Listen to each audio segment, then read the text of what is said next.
It is so important that you take time during your day and you allow yourselves to laugh, that you use laughter to communicate with your patients, with your colleagues, with your spouse, with your loved ones. It will improve your life immeasurably. Nobody's going to do it for you. And if you wait for medicine to do it, you're going to be waiting a long time. Because medicine, God bless it, it wants to help. It wants to be good, but it just keeps getting things wrong. For instance, you could work your whole career trying to ease people's suffering, trying to cure disease, trying to make the world a better place. And you know how they reward you? They name a disease after you. Let me say that again for those of you who didn't catch that. They name a disease after you. Couldn't they get a stretch of highway or a wing at the hospital, maybe a sandwich at the deli, but they name a disease after you? That's not a good thing, because let's think about how many diseases would you really want named after you? There aren't many, are there? I mean, I know as a guy there'd be nymphomania, and that's about it, folks. That is... And I do need to correct something. People aren't aware nymphomania is a gender-specific term for a woman who is obsessed with sex. The term for a man who is obsessed with sex is a man. That's medical, you can use that.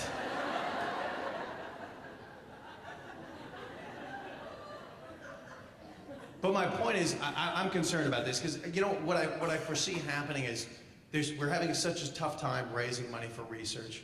Capitalism is doing its job, marching on. The drug companies are growing ever larger. What I foresee happening is capitalism taking over in the naming of disease names. What I fear is that we are going to start selling disease names to corporations.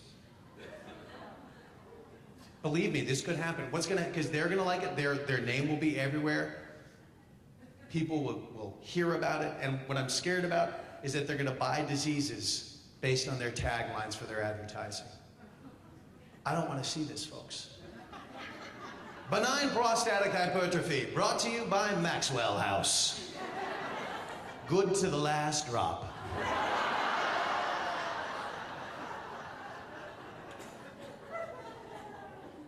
Osteoporosis, brought to you by Rice Krispie Treats. Snap, crackle, pop. I think we had some urology nurses over there. You know, priapism.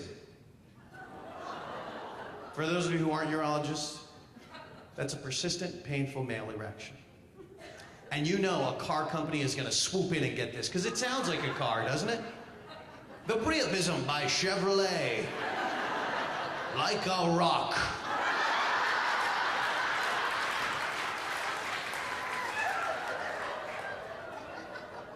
Then you know you're going to hear venereal disease by Visa.